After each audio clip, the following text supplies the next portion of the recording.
Hola, qué gusto poder compartir con ustedes en este congreso estudiantil de la licenciatura en fisioterapia de la Honorable Universidad del Valle de México, Campus Lomas Verdes.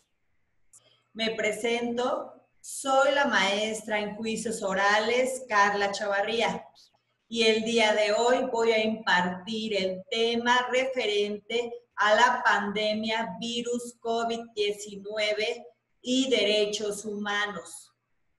Como sabemos, el mundo se encuentra actualmente ante una emergencia sanitaria global. Ahora bien, en América Latina se caracteriza por profundas brechas sociales que hacen aún más preocupante el impacto socioeconómico del COVID-19. Además de altos índices de violencia generalizada, inseguridad, corrupción, impunidad, vandalismo, crisis penitenciaria, personas refugiadas, migrantes, discriminación. En esa tesitura necesitamos de medidas políticas y sanitarias de atención, contención urgentes, acorde con el derecho internacional de los derechos humanos. Prevenir eficazmente el contagio y acceso a sistemas de salud pública que faciliten el diagnóstico y tratamiento oportuno, atendiendo de manera integral la salud física y mental. Obviamente, evitar el incremento de contagios. En ese orden de ideas, la Comisión Interamericana de Derechos Humanos nos habla del derecho a la vida, a la salud, integridad personal, trabajo, seguridad social, educación, alimentación, agua, economía política, en beneficio de sus gobernados. Por tanto, las autoridades correspondientes tienen el deber de incentivar la investigación, innovación y difusión de nuevas tecnologías científicas aplicables a la lucha contra la propagación del patógeno, el descubrimiento del tratamiento del mismo, así como dotar a las personas trabajadoras de salud del material y equipo necesario para la propia atención médica. Todo lo anterior deberá de ser transparente y de acceso a la información pública respecto a las medidas adoptadas en la pandemia. Conforme al artículo 106 de la Carta de Organización de los Estados Americanos, con aplicación al artículo 41b de la Convención Americana de Derechos Humanos y el artículo 18b de su estatuto,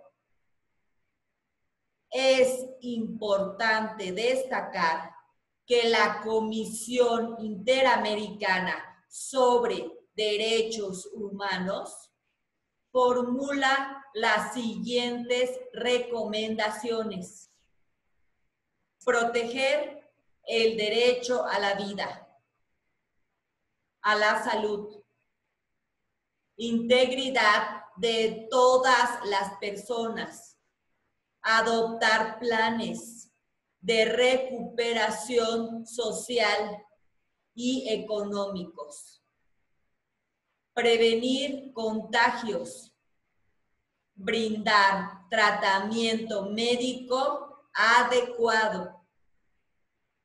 Rendición de cuentas respecto al Estado de Derecho. Principio pro persona. Seguridad pública.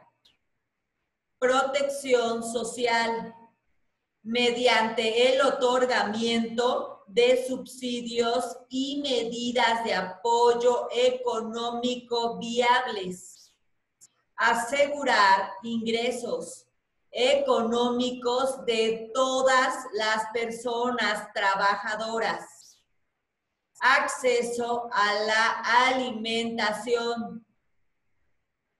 Las personas que realicen actividades laborales deberán ser protegidas de riesgo de contagio del virus. Asegurar el diseño con base en evidencia científica y el derecho humano a la salud. Estos procedimientos deberán ser transparentes, claros e inclusivos.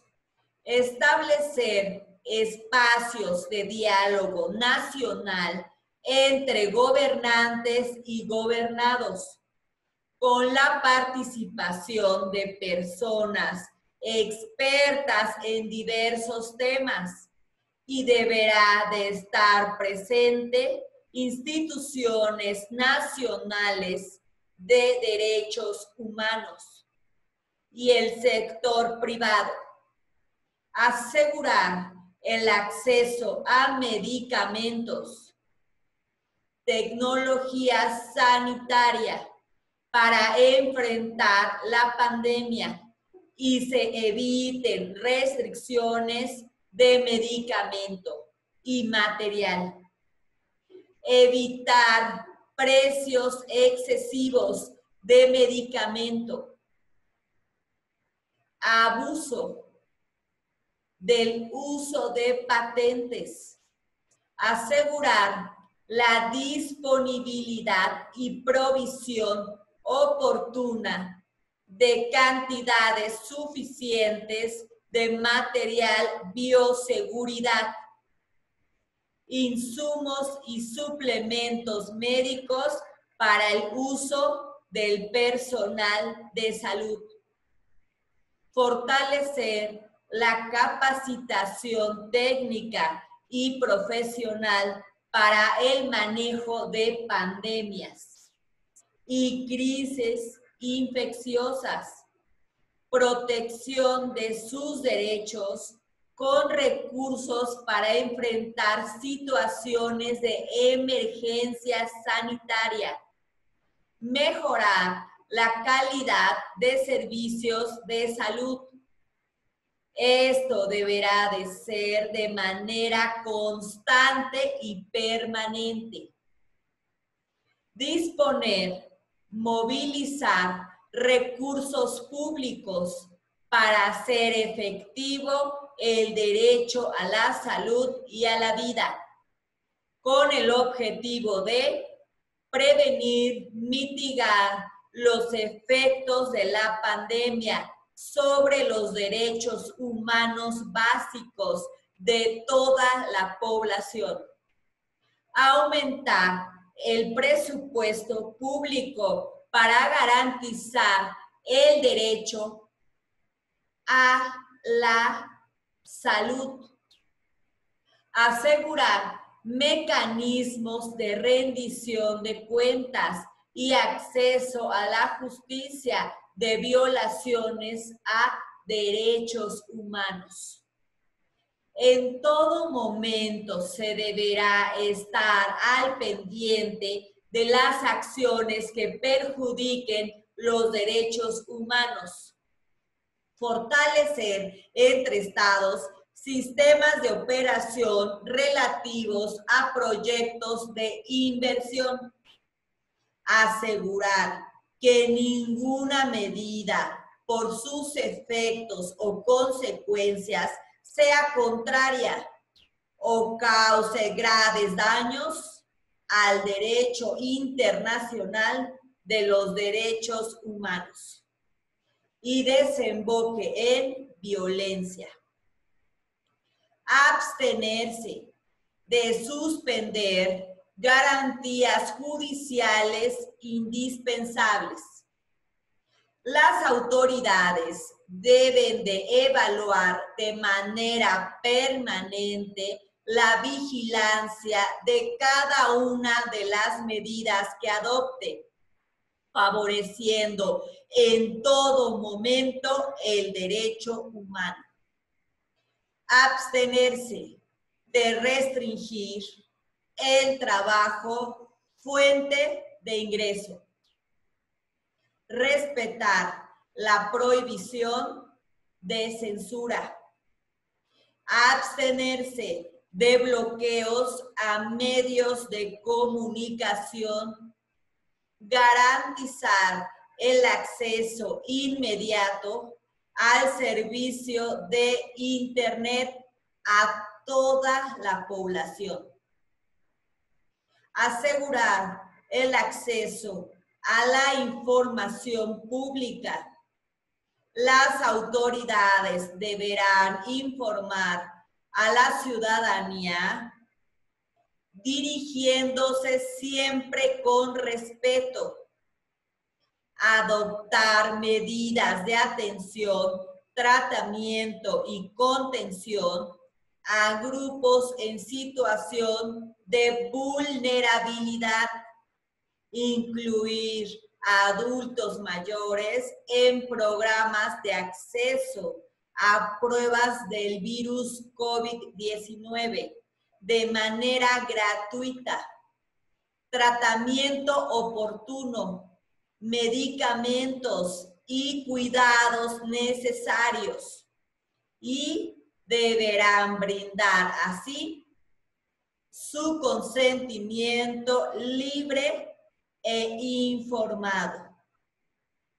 Adoptar medidas para enfrentar el hacinamiento de las unidades de privación de libertad, incluida la evaluación de los casos de prisión preventiva, dando prioridad a la población con mayor riesgo de salud frente al contagio, como lo son personas mayores, mujeres embarazadas, entre otros. Por último, les voy a compartir un amparo que gana una doctora para no atender casos del virus COVID-19 sin medidas de protección adecuadas, en donde se ordena a las autoridades que entreguen el equipo médico necesario a la especialista.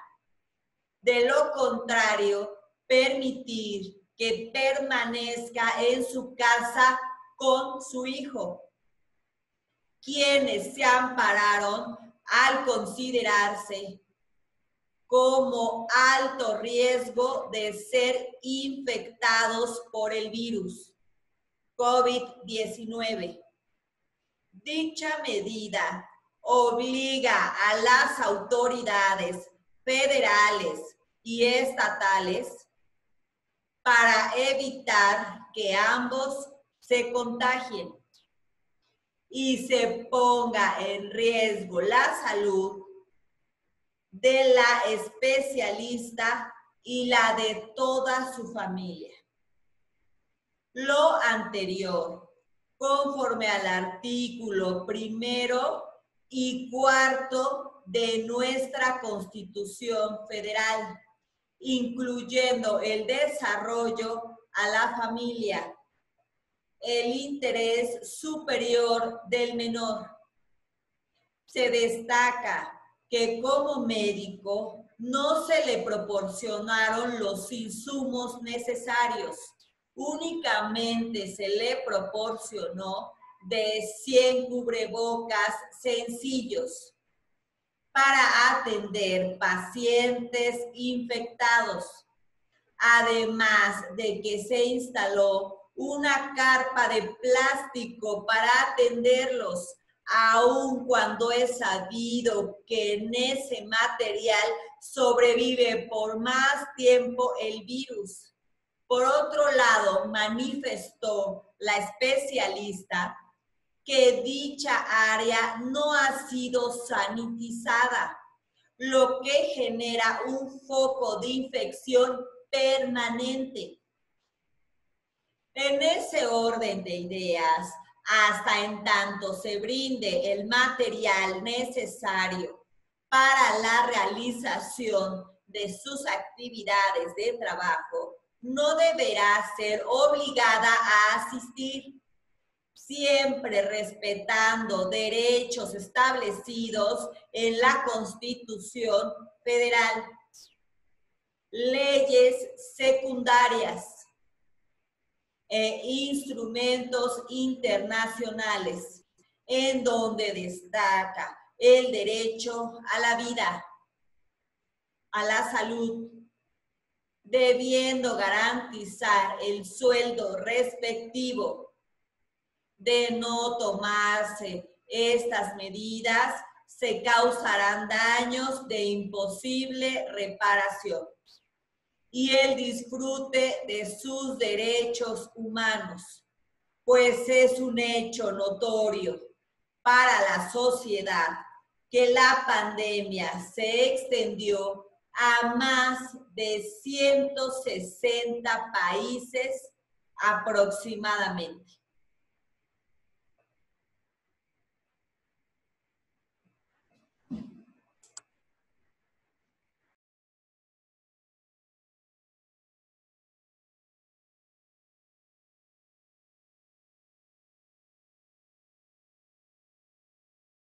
Hola, buen día.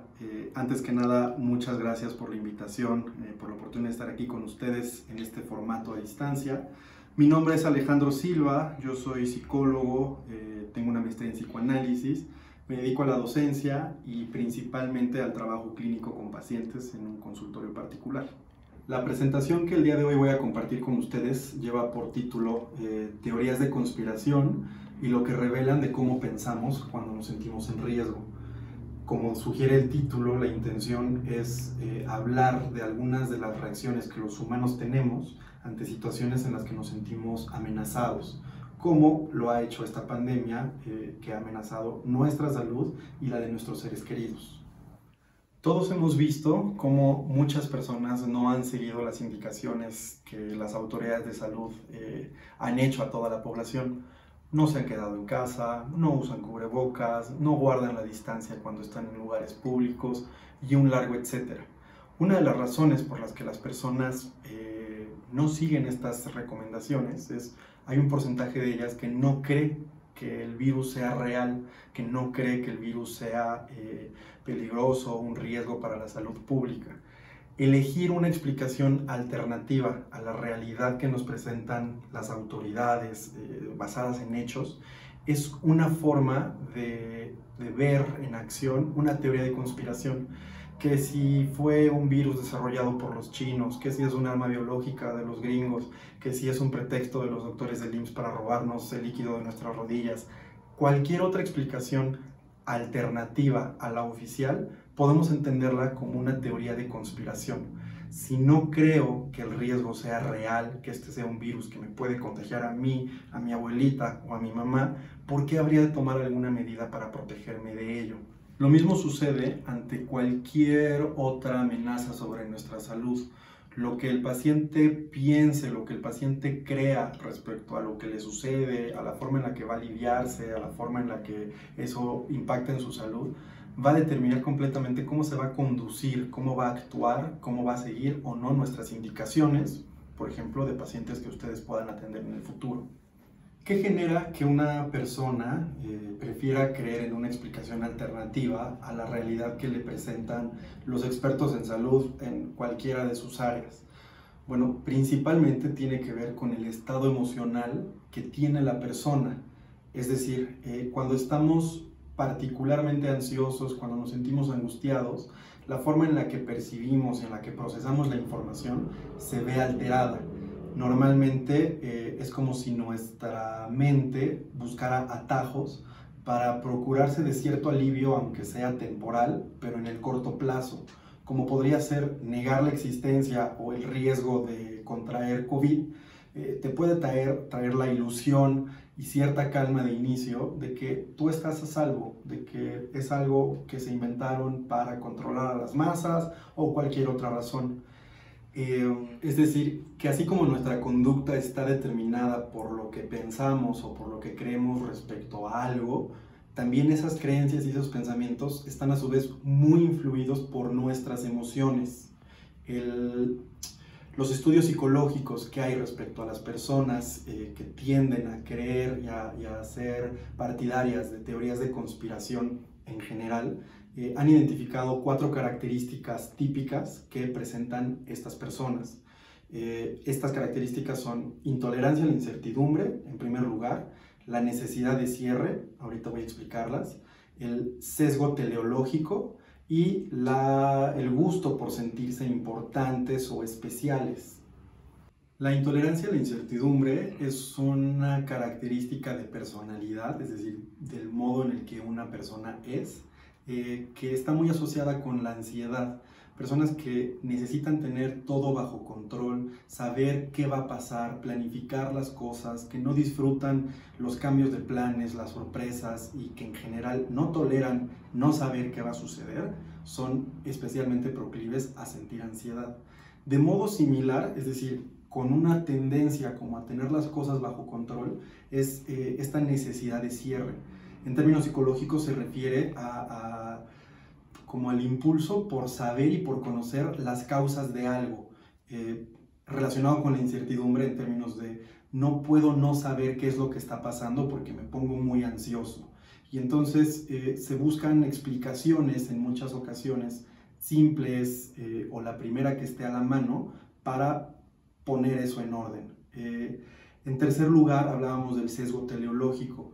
Esto tiene que ver con personas que tienden a creer que las cosas siempre tienen una razón, que siempre hay un fin último, una razón de ser de lo que sucede y que no consideran que las cosas sucedan por azar, por suerte, porque así son las cosas y demás, sino siempre tienden a atribuirle un significado trascendente, oculto, etcétera, etcétera, a los sucesos que van viviendo. Y finalmente, la necesidad de sentirse especiales es algo que comparten las personas con tendencia a creer en las teorías de conspiración, porque creer en una teoría de conspiración es estar por encima del rebaño. Todos creen esto, esta es la versión oficial, pero yo soy más inteligente, yo conozco otras fuentes y sé que esto es diferente. Les permite pertenecer a una especie de élite que tiene acceso a información que no todos. Entonces, son características que sumadas facilitan que una persona recurra a explicaciones alternativas con tal de mantener cierta calma, aunque en el largo plazo pueda ponerlas en riesgo, sobre todo cuando se trata de temas de salud. Y no puedo dejar de enfatizar la importancia de estos factores y de cómo determinan la conducta de las personas, porque como hemos podido ver, efectivamente lleva a que grupos de personas cometan actos incluso vandálicos, ¿no? Como atacar a los doctores, atacar a las enfermeras, porque tienen miedo, porque tienen la creencia, porque creen en esa información de que ahí se van a contagiar. O que agotan del mercado ciertos medicamentos antirretrovirales porque escucharon por ahí que eso contrarresta los efectos del COVID. Es decir, estas creencias, estas teorías de conspiración tienen efectos reales. tanto en esta situación de la pandemia, como lo pueden tener en sus pacientes respecto a ir con el huesero o a ir a hacerse a una limpia en vez de atenderse con el especialista correcto, porque su conducta está determinado por lo que piensan y esto a su vez por la situación de crisis que pueden estar atravesando en determinado momento. Comprender las teorías de conspiración como una especie de mecanismo de defensa psicológico nos capacita mejor como profesionales de la salud de cualquiera de sus áreas para atender a este tipo de pacientes. Si me van siguiendo hasta ahora, queda claro que no basta con ofrecer la mejor información, la más objetiva, la más actualizada, el mejor tratamiento, si estamos lidiando con un paciente que tiende a la ansiedad y que se encuentra en crisis.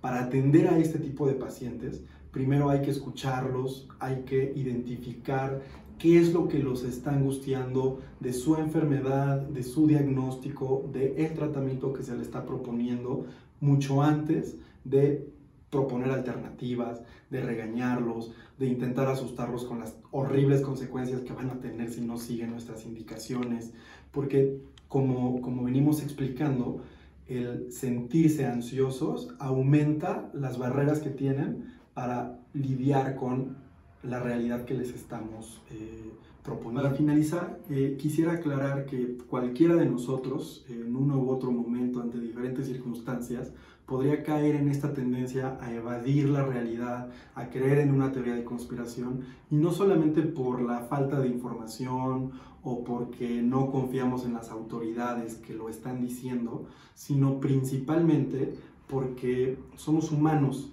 y podemos llegar a sentirnos rebasados en algún momento por la situación emocional que nos lleva a vivir algo.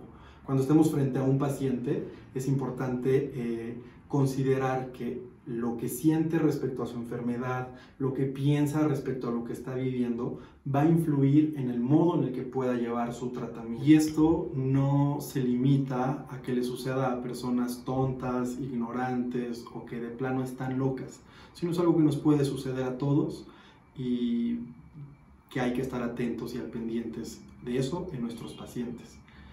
Insisto, les agradezco mucho la oportunidad de haber compartido este tiempo con ustedes.